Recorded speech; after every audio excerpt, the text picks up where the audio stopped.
Hey everybody, it's Sherry, and I'm back with the Legend Actually podcast. Newcomers, welcome. Returners, still welcome. Thanks for tuning in. Thanks for coming back. On today, it is Monday, so we are actually going to recap today. I know I said last week we weren't going to do Summer House Martha's Vineyard, but I got some feedback from a very faithful subscriber. And so, child, I got to give the subscribers what they want. The polls don't indicate that on the community tab, but the feedback does. So we're going to do Martha's Vineyard today. But before we do that, y'all, I just want to talk a little bit about my weekend in Atlanta at the iHeart Black Effect Podcast Festival. Y'all, it was great. We was in the ATL all weekend. Shout out to Goatcast Podcast. That is my brother and my son's channel. Any of you that are NBA fanatics, NBA heads, if y'all like the whole deal of talking about the best players, coaches, all kinds of spins on all things NBA, you need to hurry up and check out Goatcast Podcast. They really have it going on over there. And so myself and CW of Goatcast Podcast, and Bria, my co-host, and my niece Cadence, who is coming soon with her very own YouTube channel, Dining with Decadence. So when that comes out, we'll also be promoting that. Child, it is truly a family affair over here. We're going to give you that good content. I think it's in our genes, y'all. So seriously, I'm going to put it in our description. So if you like things NBA, really check that out. That'll be really good for you. He really does. They both really give out some really good commentary on the NBA games and players, the whole thing. So check them out. But anyway, the festival. So it took place at Pullman Yards in Atlanta. Those of you that are familiar with that, if I was to give any feedback, I would say next year we should probably find a different venue. It was, to me, not as conducive to the amount of podcasters and fans that should have been in the place to be. So the parking was kind of crazy, the traffic, because it's very narrow street. So again, my feedback, a new venue probably. Y'all, check out my hat.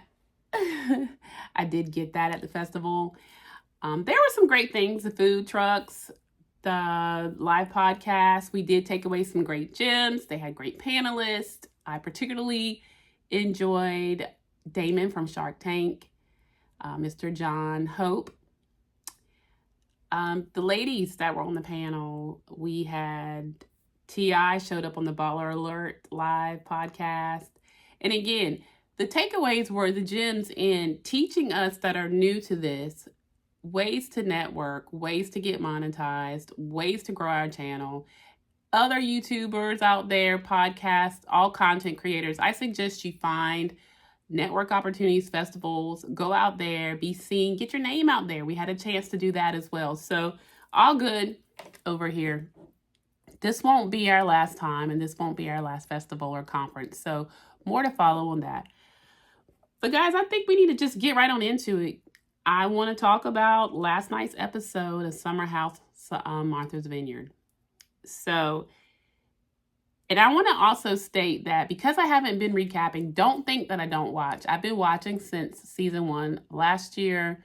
So I'm very familiar with the cast and the newcomer, which I actually love, Noelle. She's pretty great. She's a great addition to the show. So we're not going to wait any longer. Let's get into it. So, y'all, the scene opens up with Summer. She's on the phone with her Nana. And her Nana apparently has had surgery that subsequently has caused her to be unable to see.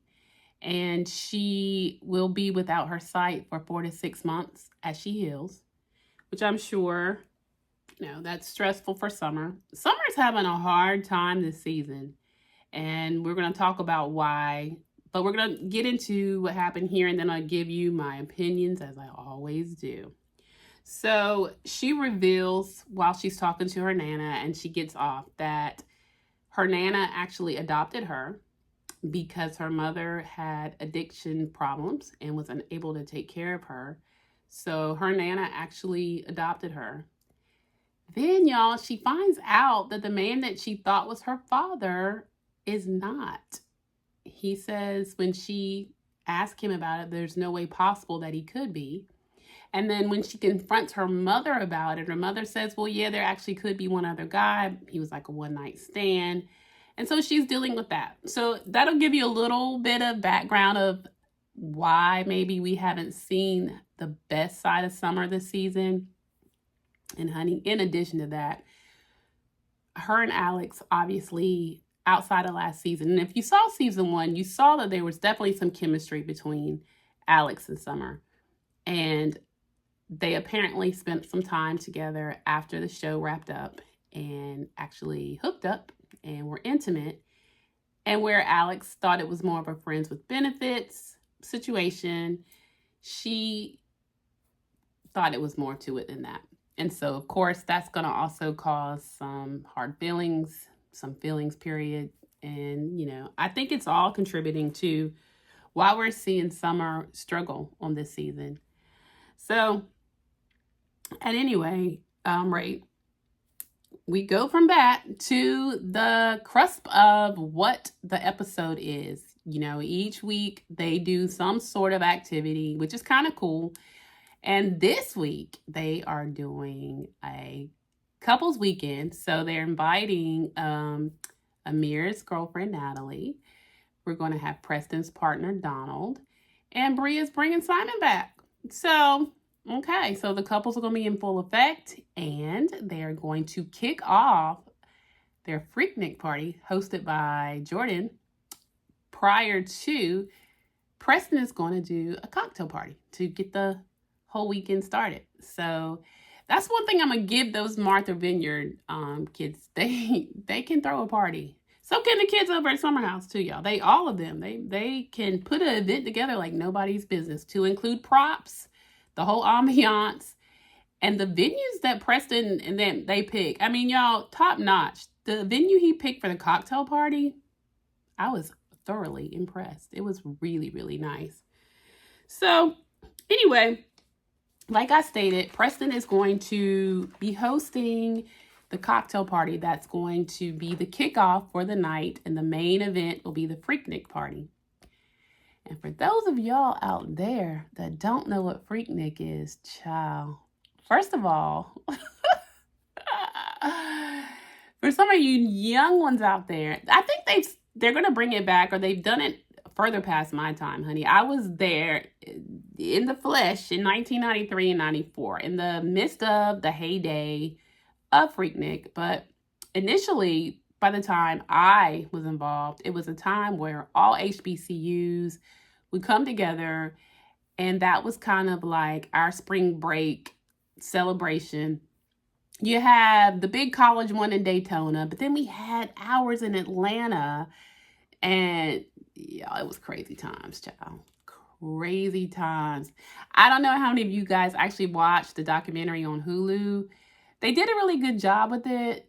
But honey, those of us that were there back in the day were sweating bullets, making sure we were not on that footage. But your girl was fine, because let me just say, though I was in the mix, now I wasn't doing anything too crazy. I was just out and about, you know, trying to see what I could see, me and my girls. So I was safe. But some of you out there, child, I know y'all was sweating bullets, because I saw a lot. It was kind of crazy. Anywho, let's get back to Martha's Vineyard, because honey, I can get sidetracked on back in the day, in my HBCU days. Shout out to all my Aggies, Aggie Pride, North Carolina A&T State University, stand up. Best HBCU on the planet. I digress. Martha's Vineyard it is. So anyway, guys, told you it's couples weekend. You know, we know Preston's going to do the cocktail party, and the scene sets up where you see Alex out in the yard meditating, child. He's in full woosah mode, and Noelle kicks the door open, even does, honey, a leg kick to get his attention. Because if you didn't know, Noelle also shot her shot with Alex and was turned down. The tea on that is Summer and Noelle are friends, and Summer actually encouraged her to shoot her shot, despite the fact that her and Alex had some intimate moments, and it's clear she's not over it. So, bad girlfriend behavior, but we'll talk about that too, child. Anywho, Miss Noel gets no love. He is still in woo-saw mode, and so Bria and little Milo the dog go out there and sit with him. She does get his attention and says, "Are you meditating?" "Yes, ma'am," he is. He was meditating. And he's probably trying to get his vibe right because he don't know what's coming his way with this party, child, because Summer has been giving it to him. Summer has, Jordan has, Noelle, she hasn't, but she was a little emotional about the rejection piece. So Alex is like, oh, on all sides. So, child, Bria's boyfriend, Simon, who is from Germany, I like them together, guys, but he is there and he comes out in his flamingo pajamas. Simon is a nice addition. He's fun. I don't know what he does for work, but Simon is paid. He gifted the whole cast last season with watches, kind of like a icebreaker, thanks for letting me come to the house thing, because that was a whole situation within itself. As you guys know, that anyone that comes to visit the house outside of the friends that are already staying, they have to vote on it, which actually I think is a very good thing. And so it's respect to everybody that's staying there. So I think that that's a really, really good thing. But we now see Preston's partner arrive, Donald. I like Donald for Preston. It's revealed that they are moving in together. And a little bit of tea. Preston was on Watch What Happens Live about a week ago. And he revealed that he and his partner Donald are in fact getting married. So congrats to Preston and Donald. And so Preston is elated to see his partner, so he lets Bria know that she can invite Phil to the cocktail party. He was already going to be, and also they were going to invite him to the Freaknik party that Jordan was hosting. And he also let Bria know that Mariah was coming. And so for those that are catching up, Mariah and Bria got into it last season because of the dog, Milo. Some of the dog's accessories ended up in the laundry, mixing in with her things, and it got heated. And I think Mariah pushed Bria. As a result, she got kicked out of the house. But Mariah is a very good friend of Jasmine, and Jasmine is kind of like the anchor of the show. She's the one that hosts the Martha's Vineyard trip, if you will, for everyone involved. So she is her friend. And by the way, another spoiler alert, if you don't regularly tune in, I'm sure you have if you're watching this recap, because why else would you want to see the recap if you don't watch, right? But Jasmine's pregnant with her first child with her husband, Silas, who is currently deployed. So he is not with her this summer. And so Mariah is actually going to come. She and Bria had spoke about that, so Bria was aware. Mariah will not be staying in the house, and neither will Phil. That's that respect thing, like I told you. Since the other housemates are not feeling either one of them on that level, they are not welcome to stay in the house. However, they are welcome to participate in their parties. Fair? I think so. So Bria decides she's going to FaceTime Phil to let Phil know that he, in fact, is invited to Preston's cocktail party prior to the Freaknik party back at the house. And, he's all cool with that. Preston had issues with him also, by the way. Preston and all the guys, really. But Preston felt he was aggressive towards him. Preston is a gay man, and he had called him soft and was just real aggressive. I mean, he just made a fool of himself last season, period. He defecated in Nick's bathroom and didn't flush it. Just nasty, child. Just trifling. Just somebody you don't want to be in your house when you're staying. No, not a good house guest. No house guest etiquette, child. He was a hot mess. Anywho, he got kicked out too. So him coming and Mariah coming is a thing. So, but Preston and him talked. Phil apologized. So Preston's letting Bria know, all right, he can come. So she does FaceTime him and let him know. And then she's like, well, and I guess Mariah will also be there. Well, it's revealed that Mariah is actually in the car with him, right beside him in the passenger seat, the front seat. So I think that makes Bria feel a little kind of way, but ciao. So anyway, at that point, Amir's girlfriend, Natalie, is getting ready to arrive, and he's talking to her. Y'all, is it just me, or are we not feeling Natalie for Amir? I'm not. I mean, I can only speak for myself. I mean, I'd like for you guys to put in the comments what your thoughts are. I don't think it's going to last. I think Amir, he's a sweetheart. I think he is a romantic, hopelessly, and he loves love, right? Relationships. I think he's a guy that craves it, but I don't think Natalie's the girl for several reasons. But we'll get there. He's letting us know that he's already briefed Natalie on the fact that Summer is very touchy-feely, because apparently Miss Natalie is jealous. That, while he was in the house, he wasn't going to flirt with anybody. He's also said that every woman in the house, except for Jordan, at some point has expressed interest in him. And but y'all, I don't know. I'm going to have to go back and fact check that one. I mean, if he says it, I guess so, child. I mean, he's cute now. He's cute. But I don't know that all of them did. And if they did, I would have thought, like, say, Shanice would have been in a more flirty, fun way. But I digress. I don't know that I caught that tea in the first season, but very well could be. Or honey, it could have been after the fact. And I mean, they were all at RavoCon. Who's to say? But I know that he was feeling Jordan. Jordan was not feeling him. So Jordan is out of that equation. Miss Natalie, you don't have to worry about Jordan. She's not feeling Amir at all. And so, at any rate, at this point, Natalie's in the building. All of the couples that are coupled up are together, and they all are getting ready to go to Preston's cocktail party. And so it is beautifully set up. Like I said, Preston can put an event together. It was so well done. And so they all arrived. They all look really nice, very dressed up, very cocktail hour, and it was very, very classy. And so at that point, for some reason, before that, they're all kind of getting together talking about Freaknik, and child, they are young. The heyday, of course, they weren't there, but honey, they would have been I think it was Noelle that even made the comment that her cousin was conceived at a Freaknik. Child, probably a lot of them was. Jasmine chimes in that, hey, probably all of us were. I mean, that was a wild time, y'all. The 90s, that was a wild time. I don't know. A lot of them are probably 90s babies. I would say so. Anywho, I digress. At this time, Summer receives a text from her Nana. And then shortly after that, Mariah and Phil show up. So, honey, that's a whole thing within itself.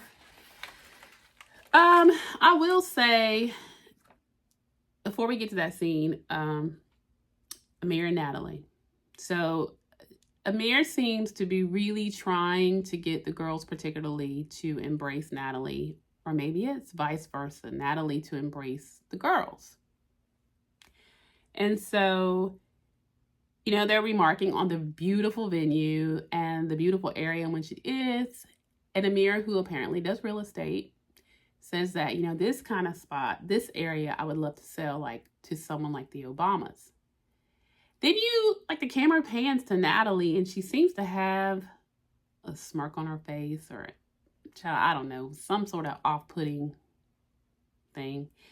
And she makes the comment, honey, with his friends looking on. Particularly, I remember seeing Jasmine's face kind of like, where she basically said, before she even chimed in with the look on his face, Amir wanted them to know that Natalie is the luxury agent. And, he's just, whatever. And she chimes in that, oh, yeah, I sell over $2 million a year, whereas in Amir, maybe just under $1 million. That was so off-putting, y'all. To me, if you're trying to make an impression on your boyfriend's friends, I would think the first thing you would want not to do is to put them down or emasculate them. That's just me. But you could see Jasmine's face, kind of, Shanice. I mean, everybody was kind of like, ugh, okay. So then we go over to Mariah and Bria, and they're just kind of hashing out what happened. And it turns out that the big issue that they had with the dog's stuff that was mixed in with her laundry, which she was allergic to, which is kind of what made her go off. So she said, turns out that it wasn't even Bria that put it in there. It was Amir. And Amir admits that and says, but he doesn't feel like he owes any apologies. Now, I disagree. Because all of that drama, when literally it not only got heated, Mariah pushed Bria, so it got physical. And so he really should have stepped in. And if he couldn't at the time, at some point, hopped in and said, it was me that did that. I'm sorry, it got out of hand. He didn't feel like he owes an apology, y'all. Put it in the comments. What do y'all think? Because I think he does. At any rate, the two of them, realizing that it was a misunderstanding, have made amends. Now, Mr. Phil did not have as good a luck with the guys. And of course, even before we get there, Jordan lets everybody know that she had gotten a text from Phil after all of the mess happened, which she never responded to. They kind of panned to the text. And then she basically says, why would I? I mean, once I'm mad at you, if I was mad at you then, I'm mad at you now. I'm mad at you for life. Y'all, let's talk about Jordan for a second. First season, I felt Jordan, she had issues with, she got a lot of attention from the guys, and she had made a conscious choice on last season to be celibate, and she did not appreciate the unwanted attention. She said she felt like they were over-sexualizing her. And then you had Jasmine, who was newly married to Silas, that kept trying to not necessarily matchmake, but allude to the fact that she needed a guy. And so she felt pressured about relationships. And so her unhappiness on season 1, though I thought it still was a bit much, I understood it. This season, okay, so she's going through, she's got alopecia, she's losing her hair. I think there's some unresolved issues from her childhood, but she just seems so miserable, y'all. Jordan is not coming across likable. I mean, and her girl Summer is struggling as well, but Jordan is really, and I mean, like I said, I participate in a lot of groups on social media to discuss all these shows. It's my thing, it's like my hobby, I guess. And a lot of people are kind of feeling the same way. Jordan is just not giving us a lot on this season. She really seems so miserable. And it was cute by her hosting the Freaknik party. I mean, I think we got to see a more fun side of Jordan, but overall so far, and we have just 3 episodes to go, y'all. And then they did get green-lighted for a reunion, because last year for season 1, they did not even have a reunion, y'all. So we're going to recap through the season, the next 3 episodes and the reunion. And we're going to follow it. But yeah, Jordan, she seems to be in a dark place this season. So I don't know, more to follow there. But then Phil, when he goes to the guys, he's already spoke his piece to Preston, but now he has to do the same with Nick and Alex and Amir. And Nick and Alex are really not feeling it. And I think a lot of it had to do with his seemingly lack of sincerity in his apology. He may have been sincere, but he kind of led with, his love of vodka, like the alcohol was to blame. And I think when you have really offended people, and in his case, a whole group of people, you shouldn't lean into, the alcohol made me do it. Just a real sincere, hey, I wasn't my best self, I'm really sorry, guys, and make it specific to the person on how he offended. I think that maybe he'd have been better received in doing it that way. I don't know, but Honey, the guys just wanted really nothing to do with them. And and it was cute. Amir just kind of kept trying to interject. Hey, I stepped in because, we are ride or dies here. This is a family. And if you come for them, I'm going to. And it was like Phil kept cutting him off. Now, Amir jumped in and was like, I will get my words out. I was proud of you, Amir. Good job. He was like, what you're not going to do is cut me off when I'm trying to make a point. Because my girl Natalie over there is going to emasculate me every chance she gets. You're not going to do it too. Child. Whatever. But good job, Amir, for standing up for yourself. At any rate, the guys are kind of just like, whatever. I mean, they're going to let him get through the cocktail party and the Freaknik party, child. But as far as being welcome in that home, looking like it's not going to happen for you, Phil. So anyway, at this point, now it's time for the Freaknik party. And everybody is going to get in their 90s finest. I'm going to put a couple of looks up here. I thought it was so cute. Child, Miss Jordan, she had the cute short wig with the pink outfit. The guys, honey, Nick and Alex, they came out with the whole tatted look. I think Nick was Alex was T-Money Bags and Nick was Nikki V. But listen, y'all, the girls was feeling them some Nick. He came out shirtless and they had these fake tattoos on. I mean, Nick is usually your buttoned up, very well dressed, very metrosexual guy that is fashioned to a T, very preppy, if you will. So seeing him come through with the big rope chain and the tats, y'all, okay. It was a whole other vibe. And the girls were feeling him, to include Jordan, child. She was in the confessional talking, honey. She got slipped up. Instead of calling him Nick, she called him Lick. I was so cracked up, y'all. That was funny to me. Honey, Shawnice, she peeked, she perched up. All the girls was like, okay, we see you, Nick. Until he opened his mouth, Shawnice said. And then Nick came back. But it was a good look. So they had a lot of fun with putting their looks together. I thought that was great. And then Jordan kicks the party off by giving a little history on Freaknik, which I thought was good. Because it was, in fact, started back in the 80s by some of the members, some of the students from Howard and Spelman. And it was back in the 80s when students were not able to go do a spring break over in Daytona. They didn't have the money to go home, whatever. So it started off them doing something right there local together. And then it just expanded and just grew. Y'all, if you haven't, check out the documentary on Hulu. Giving you a little bit more background. It was a wild time, though. And so anyway, she does the history and then she gets into DJing, which that seems to be her happy place. I was happy to see Jordan smile, look good, feel good, and seem to be having a good time. So I hope she gets to do more of that.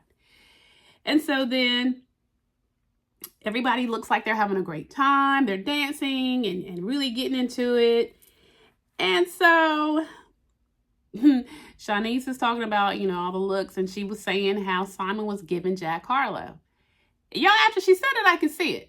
I could see, Simon had on a wig. It was had a little red tint to it. He was giving a little Jack Harlow. Like I said, everybody was having a really, really good time. So, and then basically they all decide to go on over to the hot tub, and Jasmine is trying to further get to know Miss Natalie and figure out what was next for her and Amir. Now, when she asked Natalie, Natalie said, oh, I think what's next for us is merging our careers because he's now joined my team. And I think that we're going to do great numbers together. And okay. And then you can see Amir kind of look at her and like, okay, but I think our next step is definitely, getting engaged. I don't know if Natalie's on the same page, Amir. The girls kind of took a look and they were saying that perhaps Amir needs to pump the brakes a little bit. Figure out if this is in fact a relationship that could withstand time, if she's really someone that he should even put a ring on, y'all. But at this point, Alex Natalie and Alex, Natalie, and Amir go in the house. They find Donald sleeping and on the couch, and he's knocked out. But at the same time, y'all, outside in that same hot tub, they decide to play Never Have I Ever, child. So who's left is Shawnice, Noelle, Summer, Bria, Jasmine. I think Nick is still out, yeah. So they're playing Never Have I Ever. And apparently, Summer is confused. And Bria asks Summer a question that she completely misunderstands. Now, y'all put in the comments because I was lost. I think, it was clear that Summer had a little bit too much to drink. That was the, underlying thing. And I think that she was just emotionally drained from the text from her Nana, all the things that are weighing on her. And I think that her and Jordan and Preston, who are her closest friends, haven't really been gelling.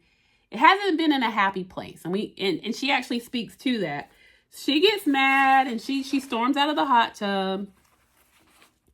And at that point, honey, okay, but before she gets mad, let me take that back, y'all. I am incorrect. So in the hot tub when they're playing Never Have I Ever, Bria says something to Summer that Summer takes wrong, but Bria squashes it in the hot tub. So as of the hot tub, they've made amends and it's okay.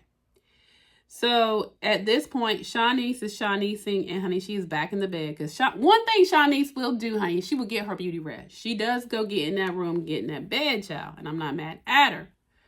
So she's in the room, and Noelle's in there, Bria's in there. And Summer saunters up the stairs to join them. And they are in Shawnice's room, by the way. And Bria, unfortunately, Summer's clearly a little bit, she's a little bit turned. And Bria asks her, why did she come at her that way in the hot tub? And basically, Summer says that, I have already apologized. And, I've said a million times, I'm sorry. What more do you want of me? And so she also feels left out. So the girls are upstairs and she feels like they left her out. And at this time, when Summer and Bria are discussing what went left in the hot tub, Noelle is in fun mode, honey. She is taking pictures. She is having fun. Her and Shawnice are vibing. Summer gets wind of that and she gets mad. And she basically says, honey, take your pictures, and storms out. And then, Noelle's trying to get her to come back. And then she argues again with Bria and Noelle about being friends. And then that's when she lets us know in the confessional that she really feels like, her friendship with Preston and Jordan is just really heavy and really dark. And she sees Noelle, Bria, and Shawnice kind of light and having fun and laughing. And she wants that. And so she wants to lean into that, but she feels like that she's left out. She's actually jealous of that friendship that they have. And so Summer and Bria get at it again. And about basically saying that Bria doesn't have her back. And so Noelle tries to diffuse it. And in that, Summer snaps and she pushes Noelle. And so because of that, then she goes at Bria again. Like, are you happy? Look what you made me do. And proceeds to call her a dumb itch with the B, child. She went there, the dumb B. So, honey, the episode ends where Summer has clearly become unhinged. Noelle followed her down the steps while she is. In the meantime, Shawnice gets up and closes the door because what they don't want is for Summer to come back up them steps and come at Bria for round 2. Because at the end of the scene of the show for the episode, she knocks a box over and she looks like she's ready for a fight.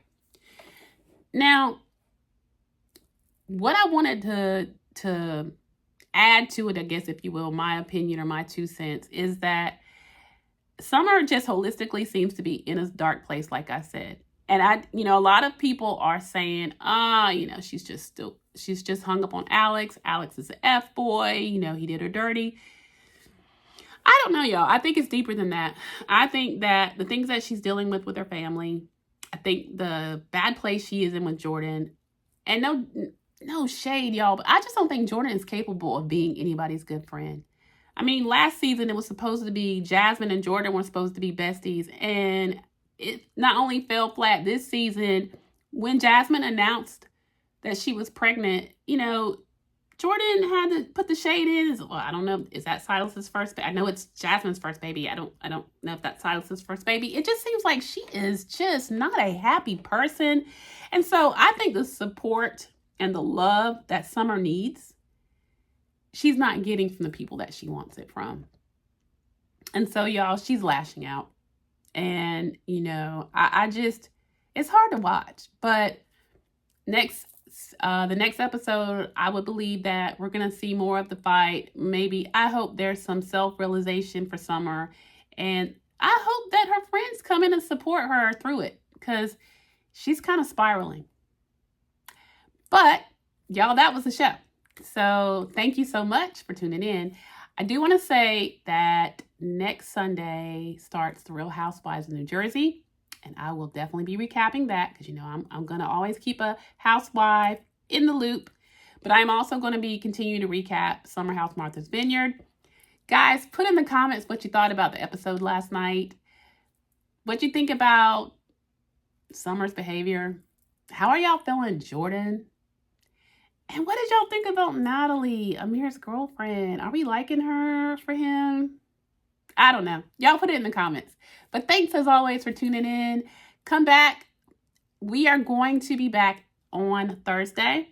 We are going to add a new show to our lineup, and we will announce that in the community tab. So you got to come back, y'all. You have to pay attention. If you haven't yet, go ahead and hit the notification bell. That way you'll know when we're going to release new content, when we're going live, when we're coming out with new announcements. You'll be the first to get it. So you got to hit the notification bell. And then please take just a second, please, and hit the like button on this video, please. We work really hard to try to give you guys good content. And, you can always put in the comments any of your feedback. We read it all. We do. And then after you do all that, just, y'all, if you like it, told you over here, we're going to do reality TV content and a little pop culture. So if you like that sort of thing, just go ahead and hit the subscribe button, please. We're already at our goal of 3,000 for now. That's short term. We're now trying to reach our next one. We're going to go a little bigger, 5,000 subscribers. And I know we can do it because we got here with you guys. So please take some time and share our content with the masses so that we can continue to grow as a channel. And as always, as my co-host Bria would say, to all of you out there that took your precious time to come and be here with me today, I see you, I love you, and I appreciate you. Thanks, guys. Talk to you on Thursday. Bye.